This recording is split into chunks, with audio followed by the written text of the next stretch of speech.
Mom left entire inheritance to my sister who threw me out right after the funeral. Now she's begging for my help after giving away a precious family heirloom by accident. My mom had 3 kids, my twin sister, and I, 26 female, and then our little brother. Michelle, my sister, and I are not identical twins, we are fraternal twins, and it was quite difficult growing up with her because I always got treated differently since I looked different from her. Actually, to be more precise, it was not the fact that I looked different from her, it was the fact that I looked so different from my mother that made her treat me like I was not her daughter at all. Michelle was the spitting image of our mom from when she was younger, and obviously, she was really stunning too. So my mother was constantly acting like she didn't care about anybody else in the world, apart from her darling daughter, and was constantly trying to groom her into becoming a mini her. For a couple of years, when I was a child, I constantly tried to get her attention, but it never worked, and when I grew older, I even went to the extent of trying to imitate how they looked, but that just made them make fun of me. So eventually, I just stopped and accepted the fact that I was never gonna be that important to them. And by then, I had my brother and he seemed to adore me the way I was, so it didn't matter. My biological parents got married when they were around 23, and they had to get married because of their families, since my mother was already pregnant by then after a 4-year relationship with my dad. She had aspirations of becoming a model and had even been modeling for a couple of years by then, but after she got pregnant, she decided to quit and become a stay-at-home mom. Unfortunately, we lost my dad in an accident 6 years after she got married. My sister and I were young at the time, so my mother would leave us with her mom while she went out to work, and that's how she met her next husband. 3 years after our dad's passing, she decided to get married again, and that's how our stepdad became a part of our life. My stepdad was a nice guy, and since he's the only father in my life that I actually remember, I would say that having him around did improve our family dynamics. He always tried to be inclusive and occasionally, even told my mom to be better to me, and sometimes it worked. But that was not the best thing that he had done for me. The best thing was that he and my mother had given me my younger brother, Dennis. He is 12 years younger than me, but he is still the joy of my life, and I really don't think that I would have been able to make it through all these years without him.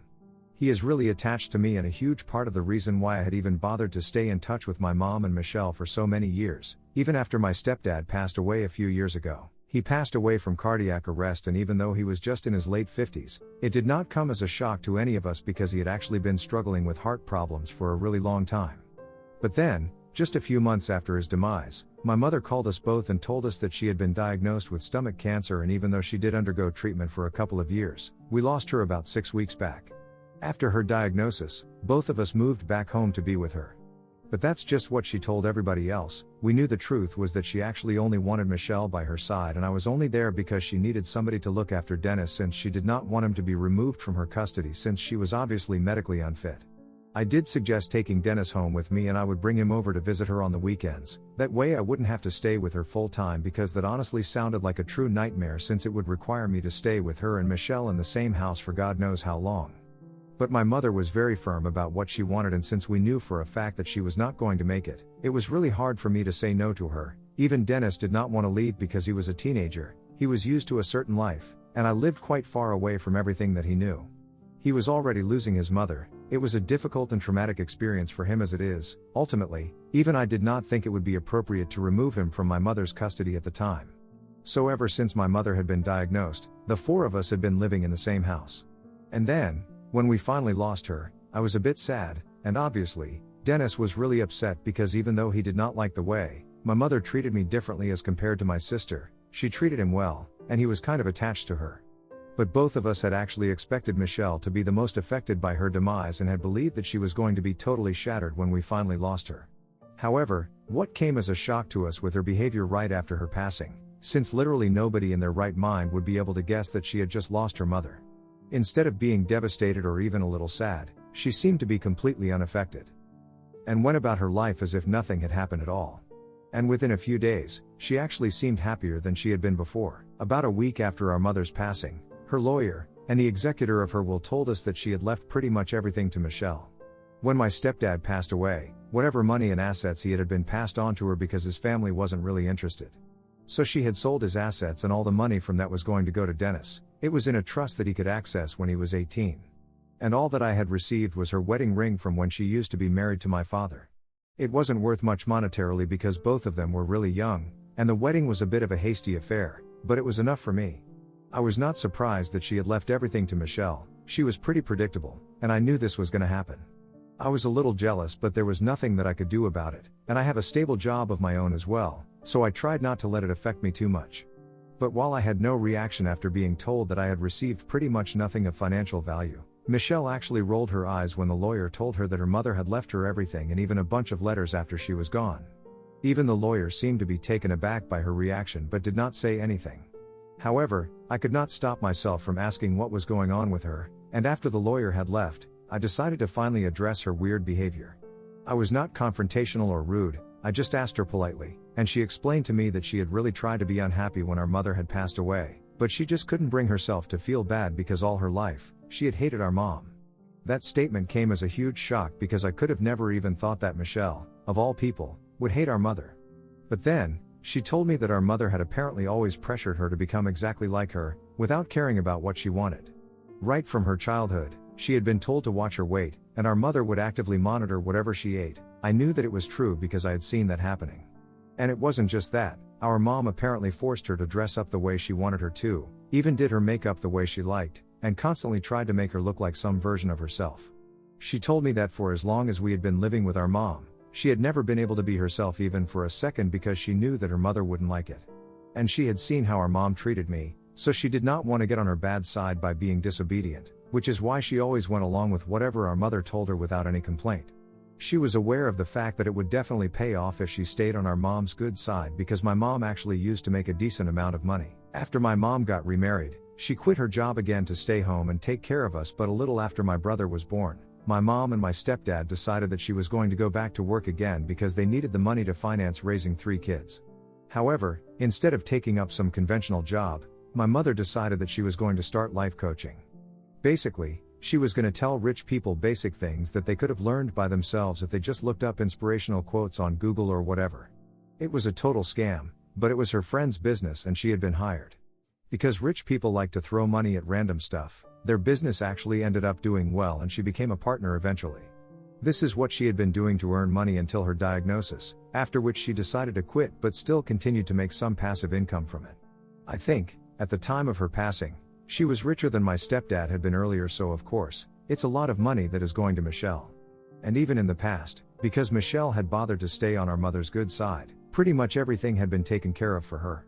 But to hear Michelle talk about our mother like this, and share how much pressure she had actually been under because of our mom, it made me realize that it was probably not all sunshine and rainbows for her either. That was a real moment of substance that she had for me when she was telling me about what she had been through and how difficult it had been for her to keep sucking up to our mother and live by her rules, even as an adult. After my sister graduated college, she wanted to work and start her own restaurant, but our mother forced her to start modeling so she could probably live out her own dreams through Michelle or whatever. And she couldn't even say no, so for the past couple of years, she had been extremely busy and didn't even have time to breathe because she was either auditioning for modeling gigs or working at her day job and trying to save up money. But now that she had the inheritance, she was going to use that to put it into her business, and she was really relieved that she could stop trying to be her mother's ideal daughter now. After she said that to me, I actually gave her a hug and stuff, and even though we had never been particularly close before, I thought that maybe now we could actually start trying to become friends. But instead, a couple of days after that, she told me that she wanted me and Dennis to vacate the house because she was planning on moving her boyfriend and business partner in with her. And because it would get awkward to have all of us live together, so she wanted us to leave. I would be happy to leave because I wanted some personal space of my own as well, but the only problem was that Dennis did not want to leave. And even if I had planned on leaving, I would still need some time because I had ended the lease on my previous apartment and I would have to look for a new one before I even considered moving out. I tried to explain the situation to her and said that it was just a matter of a few years before Dennis graduated high school and then, she could have the house to herself because I definitely did not want to stay here. For now, if she really wanted to move her boyfriend in here, she could either stay with us or maybe she could rent an apartment with him. It wouldn't even be a problem for her because she had come into a lot of money recently, and I didn't think that I was being unreasonable. I would like to reiterate that I was not doing this for myself. I had no interest in the house, but I just wanted to have some sense of stability in his life and move out of the house and neighborhood that he had grown up in all of a sudden, just after his mother passed away. It wouldn't be good for him and even she knew that. But instead of taking my suggestion into consideration, she told me that she didn't care about any of that, she just wanted us out at any cost because now, the house belongs to her, and she gets to decide who stays here and who doesn't. So that was pretty insulting, and even though she had given us until the end of the week to move out, I decided to move out the very next day and go stay with a friend for a couple of days. Dennis came along with me without any complaints because I had explained the situation to him, and I hadn't even bothered to hide anything that Michelle had said because I wanted him to know exactly what kind of person Michelle was, so he would learn not to hope for better behavior from her.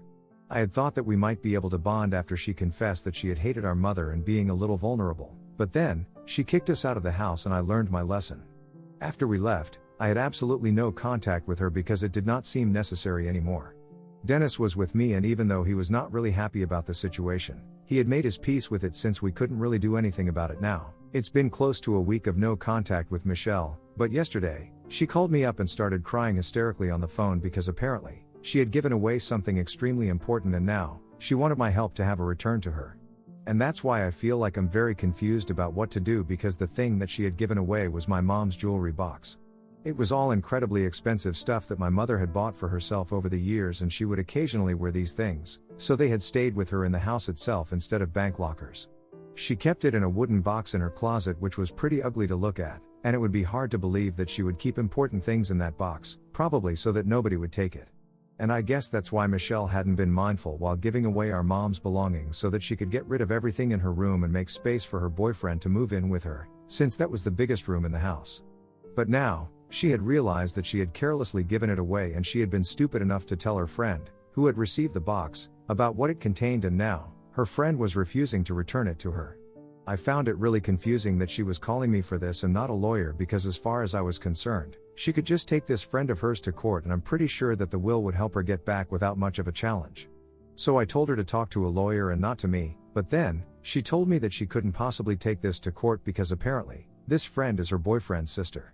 And he has made it very clear that Michelle can try whatever she wants to get the jewelry back, but he believes that once a gift has been given away, it's impolite to ask for it back. He has also told her that if she tries to take this to court, he's going to dump her immediately and their relationship and business together will be off forever.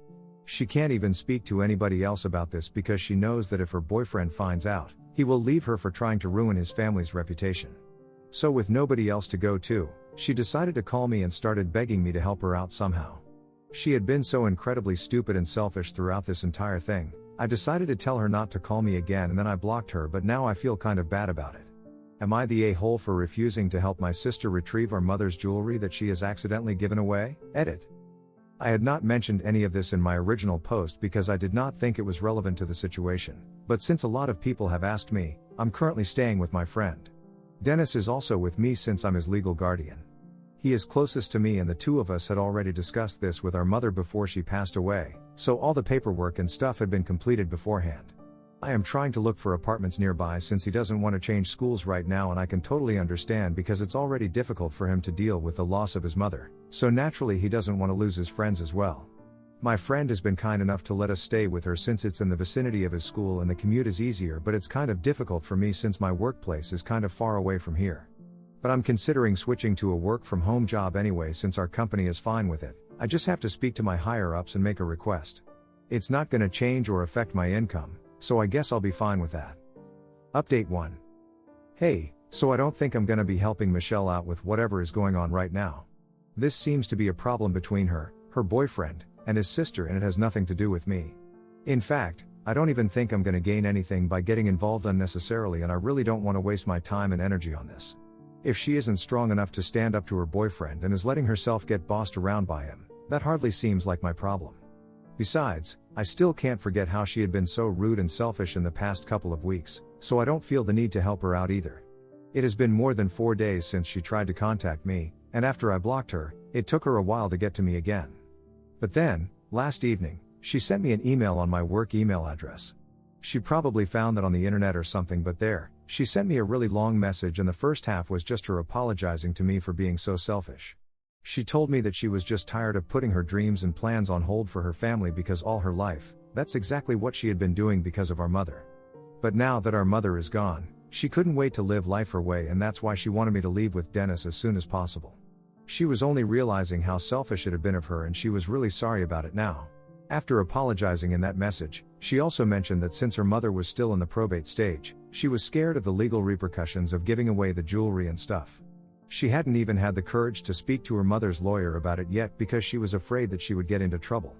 Apparently, she had done some research on the internet and she believes that she has reason to be scared, but I honestly still think that if she just speaks to the lawyer and retrieves the jewelry, everything will be solved. I've never dealt with the law myself, but I have this thing called common sense and I like to use it, and I wish she would too. I don't understand why she is still reaching out to me, because neither do I know her boyfriend nor do I know his sister, so I really don't understand what she expects me to do about this problem. I found the entire email really annoying because, throughout it, she was just whining about how difficult the situation was for her and how she did not want to lose anybody. For someone who has literally kicked out her siblings from her house so she could move her boyfriend with her, she seems to be pretty weak and stupid here. I also don't understand how her boyfriend is investing in her business or whatever but can't afford to buy his sister's jewelry and has to resort to stealing. Technically, I would call it stealing because Michelle has made it pretty clear that she didn't think there was anything significant in that box, and that's why she had given it away in a hurry.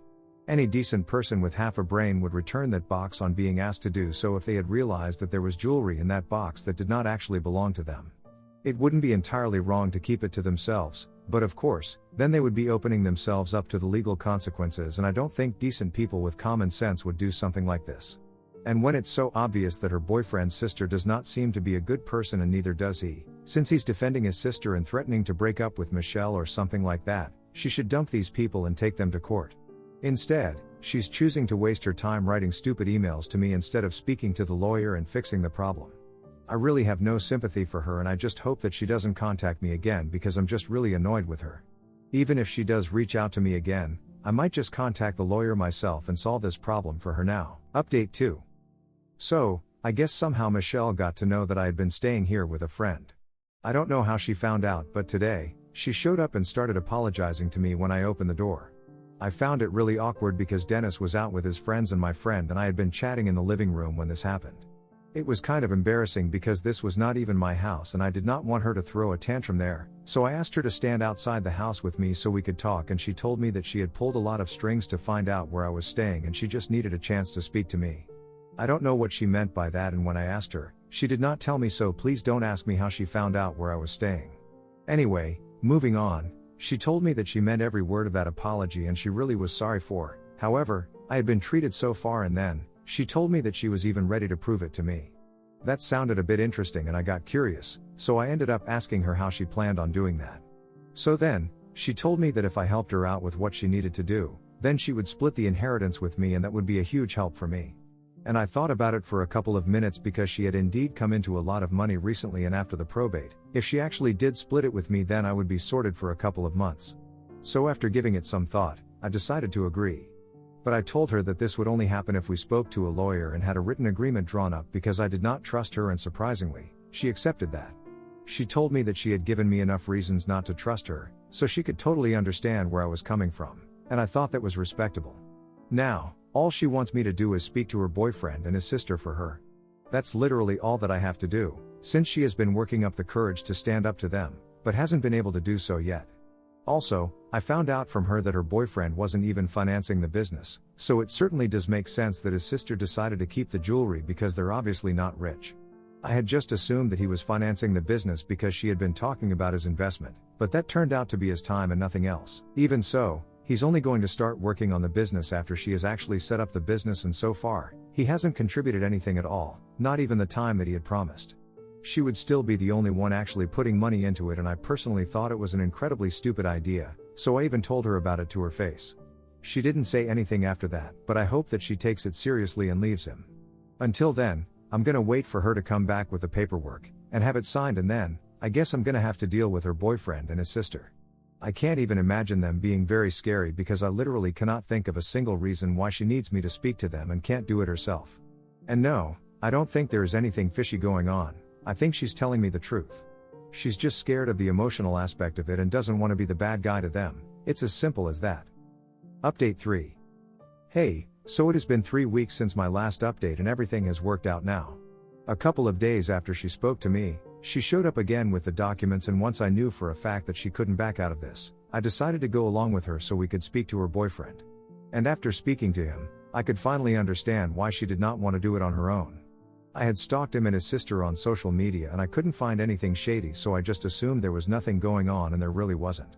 But unfortunately, what was actually going on with him, nobody would have spoken about it on social media, because as soon as I told him that I was here to speak to him on behalf of Michelle about the jewelry, he immediately started freaking out. And I don't mean freaking out in a way that was funny. He started screaming, shouting, and cursing at us. He directed most of it towards Michelle, who was just standing in a corner and crying, and he cursed at her like crazy. The words and names that he used for her were not only derogatory but just disgusting, and I couldn't believe that an educated man like him was acting like this. He accused her of trying to ruin his family's reputation, and then, when I tried to tell him that he and his sister were responsible for their own, he started throwing stuff around and started cursing at me as well. He was acting like a total animal, and after a point, I started losing my temper as well. So we got into a heated argument, and I was pretty sure that if I had taken it further, he would have probably turned it into a physical brawl. I could actually see him trying to restrain himself, but I don't think it was because I was a woman. I think it was just because he knew that I wasn't Michelle, and if he did anything to me, I would immediately call the cops and he would be screwed.